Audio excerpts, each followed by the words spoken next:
नमस्कार मित्रों।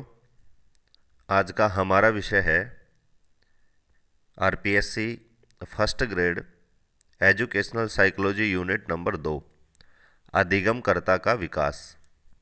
पिछले वीडियो में हमने अधिगमकर्ता के विकास का जो परिचयात्मक वीडियो है, इससे संबंधित जितने भी जो भूमिका थी, महत्वपूर्ण तथ्य थे, उनके बारे में हम चर्चा कर चुके हैं। आज के वीडियो में हम जो पहला जो विकास है अधिगमकर्ता का, संज्ञानात्मक विकास, उस पर चर्चा करेंगे। क्योंकि जो संज्ञानात्मक विकास है वो बहुत ही विस्तृत है, इसलिए आज के वीडियो में केवल हम संज्ञानात्मक विकास के बारे में चर्चा करेंगे। उसके बाद में हम जो शेष हैं, शारीरिक, सामाजिक, संवेगात्मक और नैतिक विकास, इनके बारे में इससे जो अगले वीडियो होंगे उनमें हम चर्चा करेंगे। तो सबसे पहले हम देखते हैं कि संज्ञानात्मक विकास, तो इसकी जो मूलभूत जो शब्दावली है उसके बारे में हम देखते हैं कि संज्ञान से तात्पर्य मन की उन अंदरूनी प्रक्रियाओं से है जो जानने की ओर ले जाते हैं। तो यहाँ पर जो संज्ञानात्मक विकास में जो संज्ञान शब्द है उसका अर्थ यहाँ बताने का प्रयास किया है कि संज्ञान से तात्पर्य मन की उन अंदरूनी प्रक्रियाओं से है जो जानने की ओर ले जाते हैं। तो यहाँ पर संज्ञान एक प्रक्रिया है, ऐसी जो प्रक्रिया है मन की प्रक्रिया है, और इस प्रक्रिया का जो कार्य है वो है जानने की ओर ले जाना, सीखने की ओर ले जाना। तो जिन प्रक्रियाओं के माध्यम से हम सीखने की ओर जाते हैं, जानने की ओर जाते हैं, उसे ही हम संज्ञानात्मक विकास कहते हैं। उसके बाद में संज्ञान में सभी गतिविधियां शामिल है, जैसे ध्यान देना, याद करना, सांकेतिकरण। सांकेतिकरण का मतलब होता है किसी चीज़ को संकेत के रूप में प्रदर्शित करना। वर्गीकरण, चीज़ों को अलग अलग वर्गों में रखना। योजना बनाना, किसी कार्य को करने के प्लान बनाना। समस्या हल करना, सॉल्यूशन करना, और कल्पना करना। इन गतिविधियों का विकास करना ही संज्ञानात्मक विकास है।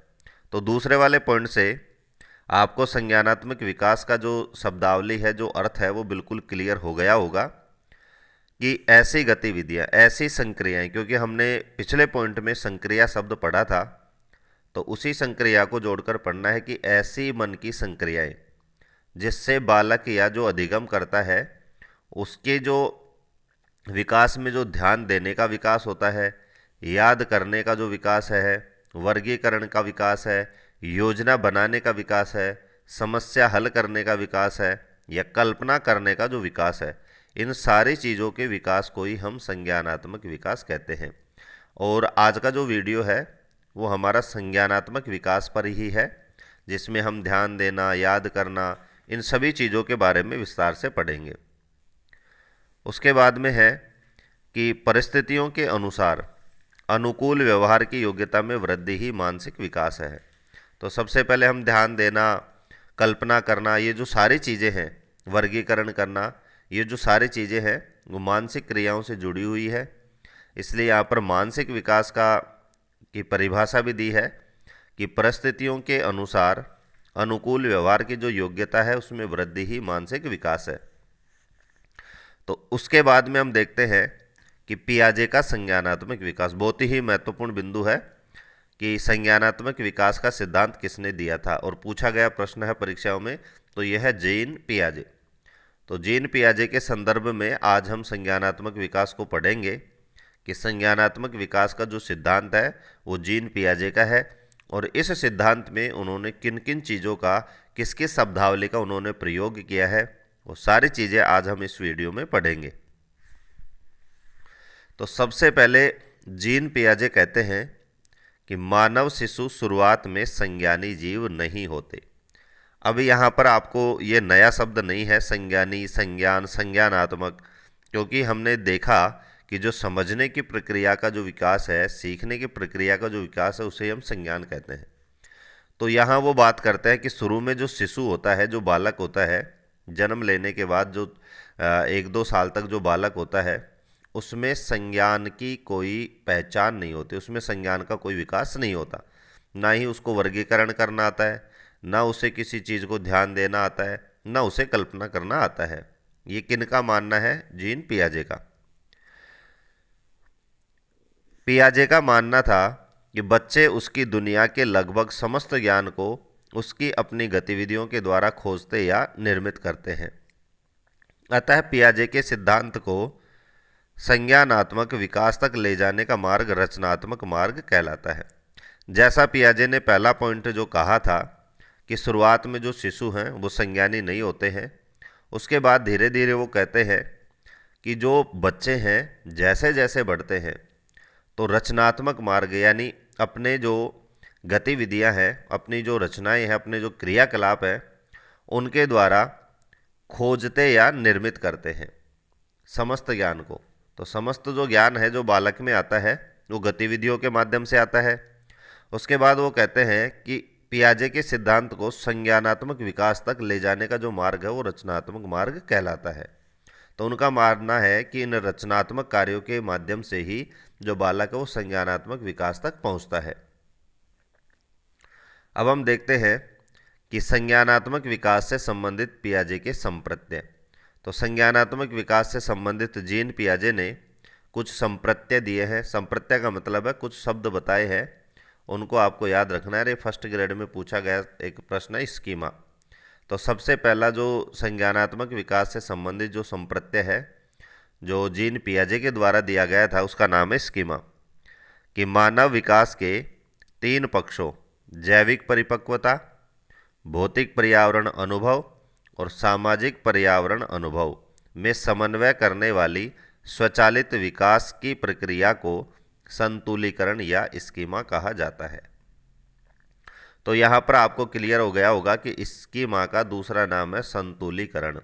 तो दोबारा इसको समझते हैं कि विकास के 3 पक्ष यहाँ पर जीन पियाजे ने लिया है। कौन कौन से पक्ष हैं? एक तो है जैविक परिपक्वता, दूसरा है भौतिक पर्यावरण अनुभव, तीसरा है सामाजिक पर्यावरण अनुभव।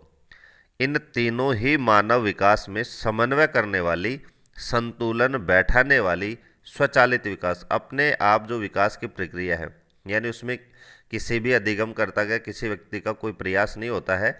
जो स्वचालित विकास की जो प्रक्रिया है उसी प्रक्रिया को हम स्कीमा कहते हैं। तो शॉर्ट में याद रख सकते हैं कि 3 विकास के जो पक्ष है जैविक परिपक्वता, भौतिक पर्यावरण अनुभव, सामाजिक पर्यावरण, इन तीनों में जो समन्वय बैठाता है उस प्रक्रिया को हम स्कीमा कहते हैं।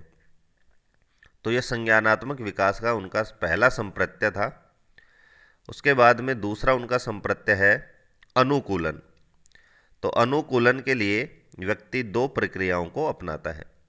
तो जीन पियाजे का मानना है दूसरा संप्रत्यय जो उन्होंने दिया अनुकूलन, उसमें वो कहते हैं कि 2 प्रक्रियाएं अपनाता है।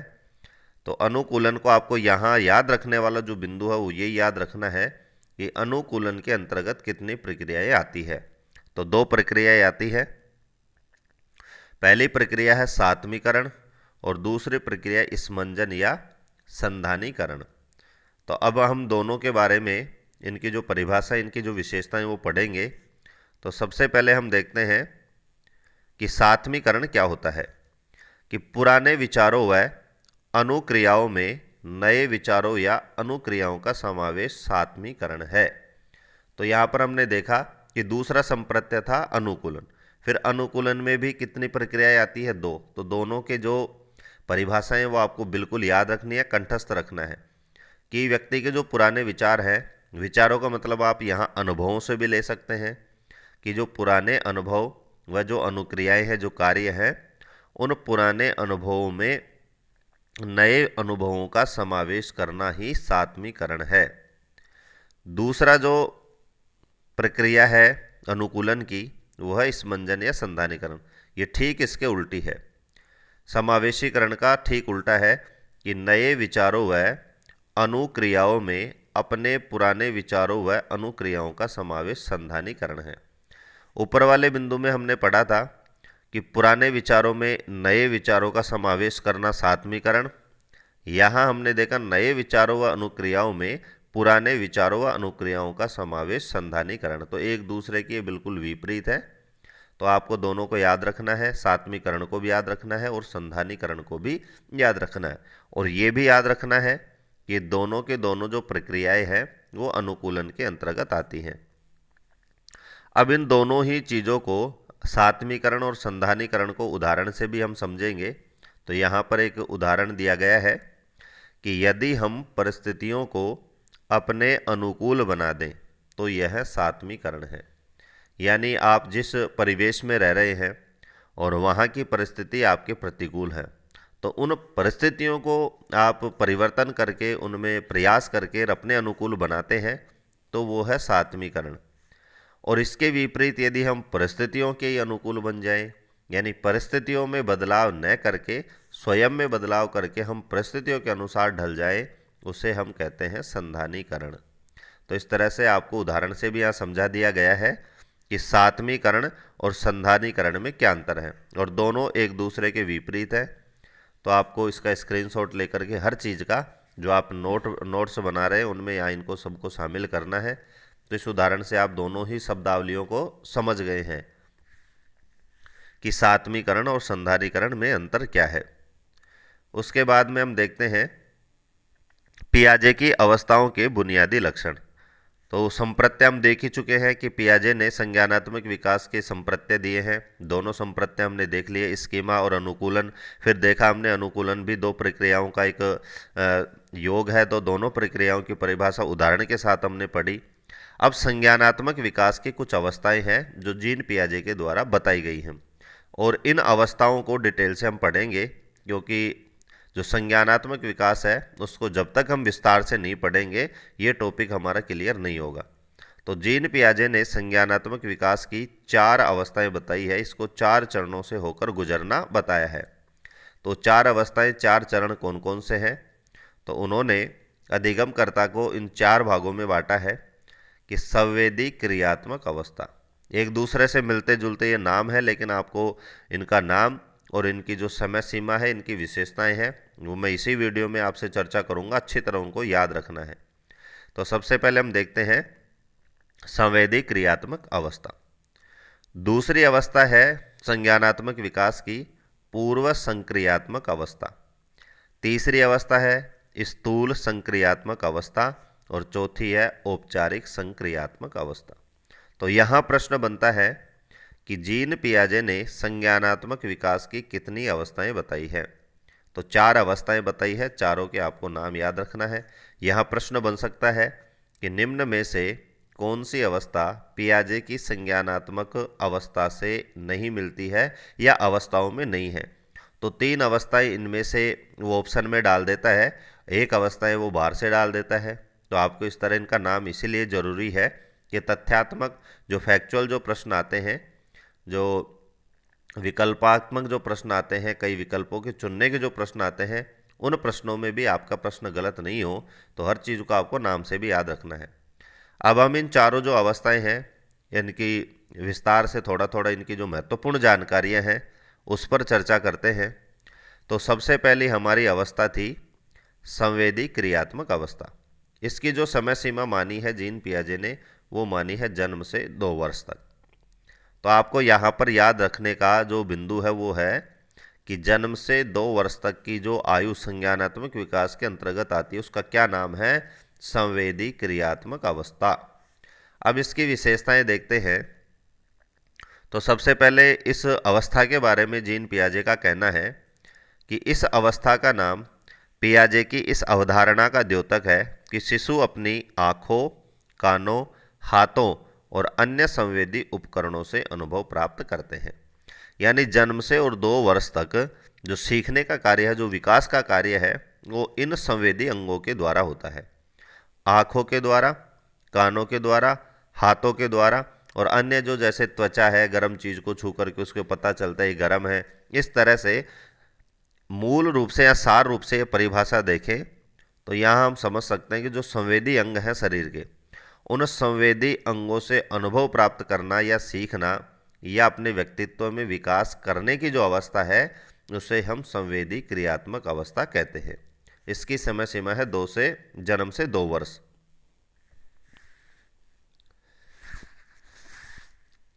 आगे इनकी विशेषताएं हैं कि इस अवस्था में शिशु अधिक मानसिक क्रियाएं नहीं कर पाता। तो जो संवेदी अवस्था है इस अवस्था में जो शिशु है वो मानसिक क्रियाएं नहीं कर पाता है, यानी अपने दिमाग का ज़्यादा इस्तेमाल नहीं करता है। अगली इसकी विशेषता है कि वृत्ताकार प्रतिक्रिया। इस अवस्था में जो बालक है वो वृत्ताकार प्रतिक्रिया करता है। यहाँ मैंने हर शब्द को खोलने का प्रयास किया है, तो यहाँ पर वृत्ताकार प्रतिक्रिया आपकी समझ में नहीं आएगी, इसलिए मैंने इसको डिटेल से लिखा है कि इसमें जो शिशु है वो स्वयं की अंग संचालन क्रिया से अनायास होने वाला नया अनुभव शामिल होता है। तो शिशु स्वयं के अंग संचालन, यानी उसे पता नहीं है कि मैं क्या करने जा रहा हूँ, लेकिन स्वतः ही अनायास ही बिना प्रयास के ही वो नया अनुभव शामिल कर लेता है। यह प्रक्रिया वृत्ताकार इसलिए है क्योंकि शिशु किसी गतिविधि को बार बार दोहराने की कोशिश करता है और दोहराने से यह मजबूत होकर के नई योजना में बदल जाती है। इसीलिए इसको वृत्ताकार कहा गया है, क्योंकि बालक इसको बार बार दोहराता है।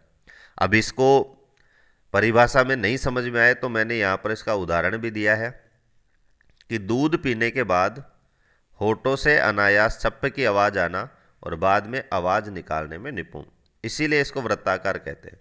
मान लीजिए बालक दूध पी रहा है और दूध पीते पीते उसके होठों से चप्पे की आवाज़ आती है, तो वह इस कार्य को बार बार दोहराता है और दोहराते दोहराते यह नई योजना में बदल जाती है, अर्थात उस कार्य को करने में वो निपुण हो जाता है। इसीलिए इसको वृत्ताकार प्रतिक्रिया नाम दिया गया है, क्योंकि इसमें बार बार बालक दोहराता है। तो इस तरह से आप देख सकते हैं कि संवेदी क्रियात्मक अवस्था की पहले पॉइंट में इन्होंने परिभाषा बताई, दूसरे पॉइंट में इन्होंने बताया कि मानसिक क्रियाएं नहीं कर पाता, और तीसरे पॉइंट में बताया कि इसमें वृत्ताकार प्रतिक्रियाएं होती है, और इसको उदाहरण से भी इन्होंने समझाया है। तो पहली जो अवस्था है वो आपकी क्लियर हो चुकी होगी। दूसरी हमारी अवस्था है पूर्व संक्रियात्मक अवस्था। यह अवस्थाओं का नाम बहुत ही महत्वपूर्ण है।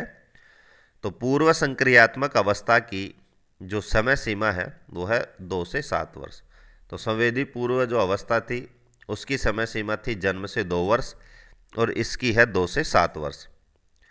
इसमें क्या होता है कि बच्चे संवेदी क्रियात्मक जो अवस्था हमारी पहली अवस्था थी, पूर्व संक्रियात्मक अवस्था जो हमारी दूसरी अवस्था है, इस अवस्था में जाने पर उनकी मानसिक प्रतीक निर्माण प्रक्रिया में असाधारण परिवर्तन होता है। तो यहाँ आपको समझ में आ गया होगा कि जो संवेदी क्रियात्मक अवस्था थी उसमें जीन पियाजे ने बताया था कि बालक मानसिक क्रियाएं नहीं करता, यानी अपने दिमाग का वो इस्तेमाल नहीं करता, लेकिन इस उम्र में पहुँचने पर, पूरी संक्रियात्मक अवस्था में पहुँच जाने पर या प्रवेश करने पर उसके जो मानसिक प्रतीक निर्माण है, जो चिन्ह निर्माण है, जो उसका जो दिमाग है वो प्रतीक निर्माण प्रक्रिया बनाने में जो शुरुआत कर देता है उसमें असाधारण परिवर्तन होता है। यह परिवर्तन स्पष्ट दिखाई नहीं देता है, लेकिन यह परिवर्तन 2 प्रक्रियाओं के कारण होते हैं। अब जैसे हमने संप्रत्यय में देखा था, कुछ शब्दावली वहाँ पर आई थी, स्कीमा, अनुकूलन, सात्मीकरण, संधानीकरण, वैसे ही दूसरी अवस्था से संबंधित यहाँ पर 2 प्रक्रियाएं आपको याद रखनी है। तो यह जो परिवर्तन है, जो मानसिक परिवर्तन है, वो कितनी प्रक्रियाओं से गुजरता है या कितनी प्रक्रियाओं के कारण होता है, तो आपको याद रखना है 2। और वो दोनों जो प्रक्रियाएं हैं वो कौन कौन सी है, उनमें पहली है अनुकूलन और दूसरी है व्यवस्थापन।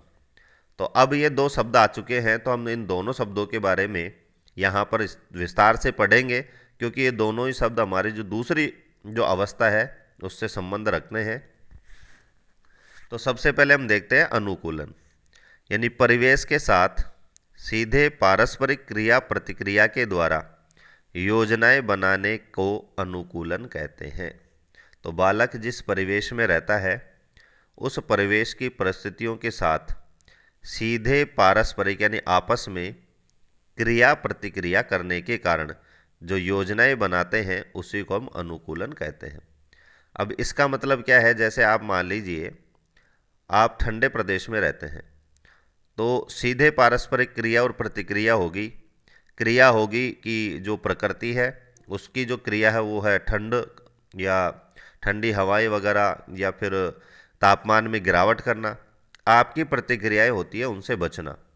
तो इस तरह से आप क्रिया प्रतिक्रिया करते करते और एक योजना पर पहुंच जाते हैं कि किस तरह से हमें सर्दी से बचना है।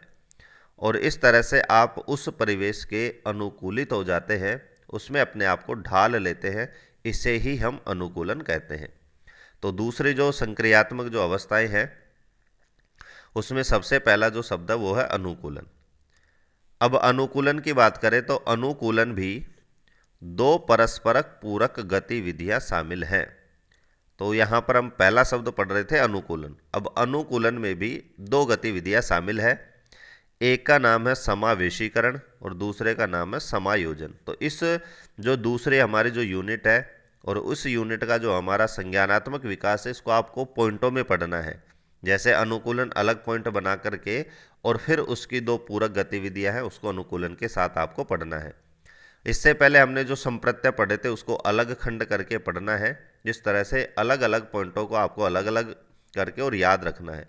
तो यहाँ पर अनुकूलन में आपको याद रखना है कि इसमें कितनी गतिविधियाँ शामिल हैं, दो। अब इन दोनों गतिविधियों का जो परिभाषा है वो भी हमें यहाँ पढ़नी है। तो सबसे पहला है समावेशीकरण। तो जो जैसा है उसको वैसा ही स्वीकारना, समावेशीकरण है। तो अनुकूलन भी दो तरह का होता है, जिसमें पहला है समावेशीकरण। तो जो जैसा है उसको वैसा ही स्वीकार कर लेना, समावेशीकरण। उदाहरण है कि ऊंट को घोड़ा कहना या फिर चीज़ों को गिराना, बिना किसी पूर्व योजना के या बिना किसी चिंतन के चीज़ों को गिराना, या फिर ऊंट को सीधे घोड़ा कहना बिना किसी चिंतन के, तो ये समावेशीकरण के अंतर्गत आता है। अनुकूलन की दूसरी प्रक्रिया है, पूरक जो प्रक्रिया है जिसको नाम दिया है समायोजन, कि पुरानी योजनाओं में संशोधन करके प्रयोग करना। यानी पहला पॉइंट था जैसा है वैसा स्वीकार कर लेना, दूसरा है जैसा है उसमें कुछ संशोधन करना, जैसे चीज़ों को अलग अलग तरीके से गिराना। तो ऊपर वाले पॉइंट में हमने पढ़ा था कि चीज़ों को गिराना, यहाँ हमने पढ़ा है चीज़ों को अलग अलग तरीके से गिराना, यानी उनमें कुछ संशोधन कर दिया गया है। उसके बाद में ऊपर हमने पढ़ा था ऊँट को घोड़ा कहना, लेकिन यहाँ उसमें थोड़ा संशोधन है कि ऊँट को कुबड़ वाला घोड़ा कहना। तो इस तरह से अनुकूलन जो है वो दो परस्परक पूरक गतिविधियाँ इसमें शामिल हैं, और दोनों मैंने आपको यहाँ बताई है। अब दूसरी क्रिया जो है उसका जो दूसरा पॉइंट है, पहला था अनुकूलन, अब दूसरा पॉइंट है व्यवस्थापन। तो व्यवस्थापन क्या है कि एक बार जब बच्चे नई योजनाएं बनाए लेते हैं तो वे उन्हें पुरानी योजनाओं से जोड़कर पुनर्व्यवस्थित करते हैं और इस तरह एक मजबूत अंतर संबंधित संज्ञानात्मक तंत्र की रचना करते हैं, उसे हम व्यवस्थापन कहते हैं। तो यहाँ पर पूरा एक पॉइंट है, स्क्रीनशॉट लेकर आपको नोट कर सकते हैं कि बच्चा नई नई योजनाएं बनाता है, तो जब वो किसी नई योजना पर पहुंच जाता है या उसकी कोई नई योजना बन जाती है, तो वह उस योजना को पुरानी योजनाओं से जोड़कर देखता है और इस तरह से पुरानी योजना को नई योजना से जोड़ने पर एक उसमें मजबूत अंतर संबंधित संज्ञानात्मक तंत्र की, संज्ञान का मतलब हम समझ चुके हैं कि समझ पैदा करना, कल्पना आदि करना, तो एक समझ करने के तंत्र की वो रचना करते हैं। एक अलग योजना बन जाती है दोनों को जोड़ने से, उसी पुरानी और नई योजना को जोड़ने से जो नया तंत्र बना है उसे ही हम व्यवस्थापन कहते हैं। तो इस तरह से अपन ने अनुकूलन और व्यवस्थापन दोनों को यहाँ समझा है। अब इसका उदाहरण अपन देखेंगे कि जो चीज़ों को गिराने की जो गतिविधि है उसमें संलग्न बच्चा अंततः इसका संबंध फेंकने और फिर उसकी पास और दूर की विकसित होती समझ से जोड़ लेता है, इसको हम व्यवस्थापन कहते हैं। दूसरी भाषा में इसको हम समझते हैं कि अनुकूलन में हमने देखा कि बच्चा चीज़ों को गिराता है, फिर उसने गिराने की जो चीज़ें हैं उसमें थोड़ा सा वो संशोधन करता है और अलग अलग तरीके से वो गिराता है, लेकिन धीरे धीरे उसकी जो नई योजना है, वो गिराने की जो योजना है, ये पुरानी उसकी योजना है, लेकिन उसकी नई योजना है फेंकना और दूर या पास की विकास समझ करना। तो इस नई योजना से पुरानी योजना को जोड़ता है, गिराने की योजना से फेंकना और दूर फेंकना, नज़दीक फेंकना, इनसे उनको अंतर संबंध ये जोड़ता है, उसी को हम व्यवस्थापन कहते हैं। उम्र बढ़ने के साथ बच्चे विविध प्रकार के अनेक प्रतीकों को समझने लगते हैं और इन प्रतीकों को वो पुराने प्रतीकों के साथ जोड़ जोड़ करके एक नई तंत्र की व्यवस्था करते हैं, जिसे हम व्यवस्थापन कहते हैं। तो व्यवस्था इसमें शब्द है, इसीलिए इसको व्यवस्थापन कहा गया है कि नई व्यवस्था करना। तो इस तरह से हमारे ये जो दूसरी जो हमारी अवस्था थी उससे संबंधित आपको याद रखना है महत्वपूर्ण जो शब्दावली थी। अब हमारी जो तीसरी अवस्था है, क्योंकि हमने देखा था इसकी 4 अवस्थाएं हैं, तो तीसरी अवस्था है स्थूल या मूर्त संक्रियात्मक अवस्था। इसका सीधा नाम आ सकता है स्थूल संक्रियात्मक अवस्था भी आ सकता है, या फिर मूर्त संक्रियात्मक अवस्था भी आ सकता है। स्थूल और मूर्त दोनों एक दूसरे के पर्यायवाची हैं। इसकी जो समय सीमा है वो रखी गई है 7 से 11 वर्ष। इस अवस्था में विचार पहले की अपेक्षा अधिक तर्क संगत, यानी विचारों में तर्क का समावेश होने लगता है, लचीला और व्यवस्थित होता है और बड़ों की विचार प्रक्रिया से मिलती जुलती है। यानी इस उम्र में, इस अवस्था में जो बच्चों की जो विचार अवस्था है, विचार जो प्रक्रिया है, वो बड़ों की विचार प्रक्रिया से मिलने लग जाती है। लेकिन यहाँ पर एक शब्द आपको याद रखना है कि इस अवस्था में सिर्फ केवल मूर्त चिंतन होता है। अमूर्त चिंतन हमारी जो अंतिम अवस्था है जो हम पढ़ेंगे उसमें होता है। यानी जो स्थूल जो चीज़ें हैं जिनको बालक देख सकता है, जिनकी कल्पना नहीं कर सकता, उन्हीं के बारे में न सोच सकता है। उसके बाद हम देखते हैं कि मूर्त संक्रियात्मक विचार, क्योंकि हमारी अवस्था है मूर्त संक्रियात्मक अवस्था। अब इसमें जो विचार आते हैं उनको अलग अलग नामों से यहाँ संबोधित किया गया है। तो सबसे पहला मूर्त संक्रियात्मक विचार है संरक्षण। यानी इस अवस्था में बालक किन किन चीज़ों को सीखता है, तो इन शब्दों के माध्यम से यहाँ समझने का प्रयास आपको करना है कि सबसे पहला मूर्त संक्रियात्मक विचार है संरक्षण, कि द्रव के संरक्षण के संदर्भ में बच्चे समझने लगते हैं कि द्रव की मात्रा नहीं बदलती जब उसे गिलास से कटोरी में उडाला जाए। यानी इस अवस्था में अब बालक में इतनी समझ आ जाती है कि कोई भी द्रव है, जैसे पानी है, दूध है या फिर चाय है, उसके जो मात्रा है उसमें परिवर्तन नहीं होता है। कब? जब उसको गिलास से कटोरी में डाले, यानी गिलास में भी उसकी उतनी मात्रा रहती है और कटोरी में भी उसकी उतनी ही मात्रा रहती है, चाहे उसको हम किसी भी बर्तन में रख दें। इस समझ को ही जीन पियाजे ने संरक्षण नाम दिया है, द्रव का संरक्षण।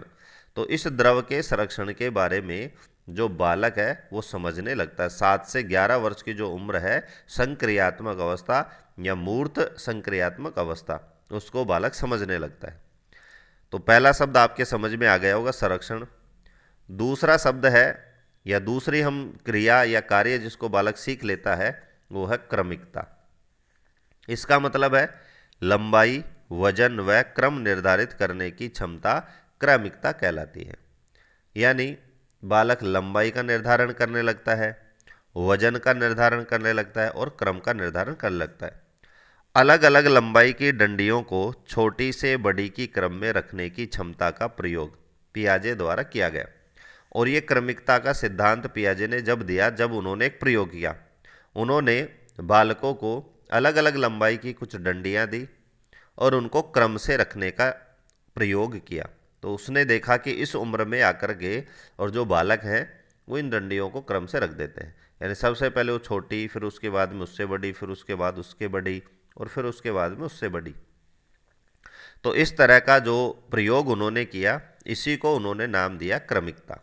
तो ये भी तीसरी अवस्था की विशेषता है। आपको अलग अलग अवस्थाओं की विशेषताओं को अलग अलग याद रखना है। तीसरी इसकी विशेषता स्थानिक सोच। जो संक्रियात्मक जो विचार है उसमें तीसरा विचार है स्थानिक सोच।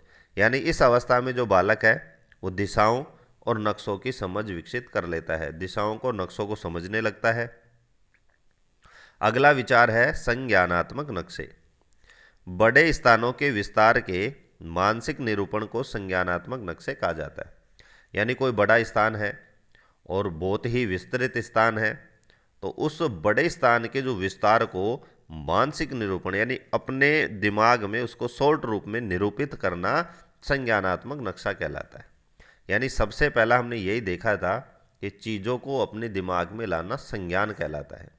तो यहाँ पर जैसे भारत है और एक बहुत ही विस्तृत क्षेत्र है, लेकिन दिमाग में उसका जो निरूपण है वो हमारे दिमाग में अच्छी तरह से बैठा हुआ है कि किस तरह से उसकी आकृति है, कितने उसमें प्रदेश है बहुत विस्तृत, लेकिन उसका जो शॉर्ट रूप है, उसका जो निरूपण है वो हमारे दिमाग में अच्छी तरह से छपा हुआ है। उसी को हम संज्ञानात्मक नक्शा कहते हैं। बच्चे समूचे स्थान विस्तार को एक साथ न देखकर उसके हिस्सों का आपस में संबंध जोड़कर कल्पना करते हैं। और बच्चों के बारे में बात करें तो संज्ञानात्मक नक्शे में क्या करते हैं कि जो समूचा स्थान है यानी संपूर्ण जो स्थान है जो बहुत ही विस्तृत है उसको वो एक साथ नहीं देखते, उसको कई हिस्सों में देखते हैं और उन कई हिस्सों को वो आपस में जोड़ करके और फिर उनकी कल्पना करते हैं। तो ये जो चौथा हमारा विचार था संज्ञानात्मक नक्शे। तो इस तरह से तीसरी अवस्था में उन्होंने विचार दिए संज्ञानात्मक नक्शे, क्रमिकता, संरक्षण। और ये कौन सी अवस्था की विशेषताएं थी? तीसरी, स्थूल मूर्त संक्रियात्मक अवस्था, जिसकी समय सीमा थी 7 से 11 वर्ष। तो सारे बिंदु आपके लगभग लगभग मुझे लगता है क्लियर हो गए होंगे। और यदि फिर भी कोई डाउट है तो आप कमेंट बॉक्स में कमेंट करके और अच्छी तरह से आप समझ सकते हैं। मैं आपके जो डाउट हैं उसको क्लियर करने का भी प्रयास करूँगा। अब हमारी चौथी जो अवस्था है इस यूनिट की वो है औपचारिक संक्रियात्मक अवस्था। 11 व 11 से ऊपर, यानी 11 वर्ष तक 3 अवस्थाएं खत्म हो चुकी हैं, तो 11 से ऊपर की जो अवस्था है उसको हम औपचारिक संक्रियात्मक अवस्था का नाम देते हैं। इस अवस्था में अमूर्त चिंतन व वैज्ञानिक ढंग से सोचने की क्षमता का विकास हो जाता है। इससे पिछली अवस्था में सिर्फ मूर्त शब्द था, मूर्त चिंतन, मैंने वहाँ भी आपको बताया था। यहाँ पर अमूर्त चिंतन। और दूसरी सबसे बड़ी विशेषता है वैज्ञानिक ढंग से सोचने की क्षमता, यानी अब बालक जो है वो तर्कशील हो जाता है और हर चीज़ को वैज्ञानिक ढंग से सोचता है, उसके हर पहलू को एक अच्छे दृष्टिकोण से वो देखने लगता है। और ये विशेषता कौन सी अवस्था की है? चौथी अवस्था, जिसका नाम है औपचारिक संक्रियात्मक अवस्था। इस अवस्था में किशोर संक्रियाओं के साथ संक्रिया कर सकते हैं। अब यहाँ दो शब्द आए हैं, दोनों ही सेम है कि इस अवस्था में, और इस अवस्था को हम किशोर अवस्था भी कहते हैं, कि संक्रियाओं के साथ संक्रिया, यानी जो कार्य उनके साथ कार्य करने लगता है। संक्रिया का इंग्लिश शब्द ऑपरेशन।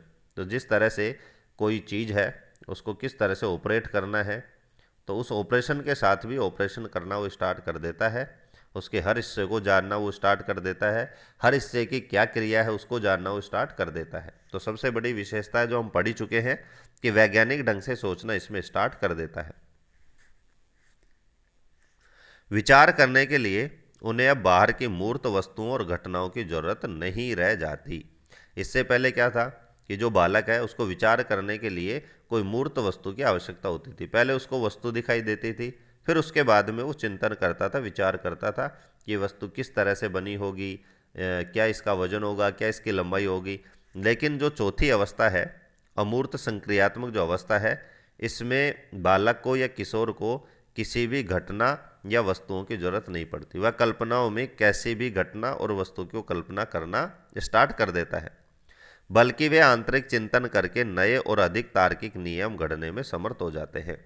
और वो कल्पना करके और आंतरिक जो चिंतन है बिना किसी मूर्त वस्तु के, और वो अधिक तार्किक नियम भी बना सकते हैं और नए जो नियम हैं उनको भी वो गढ़ सकते हैं। इन दोनों ही चीज़ों में वो इस अवस्था में आकर के बालक समर्थ हो जाता है।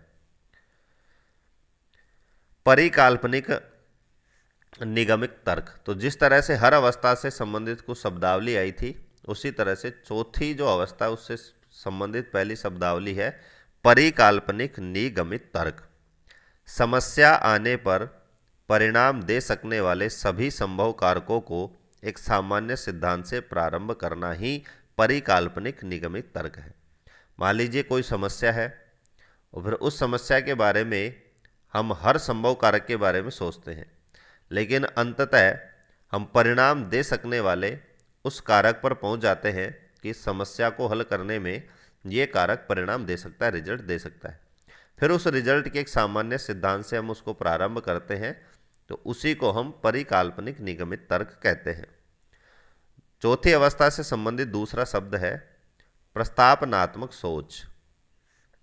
किशोर वास्तविक संसार की परिस्थितियों का सहारा लिए बिना शाब्दिक वक्तव्यों के तर्क का मूल्यांकन कर सकते हैं।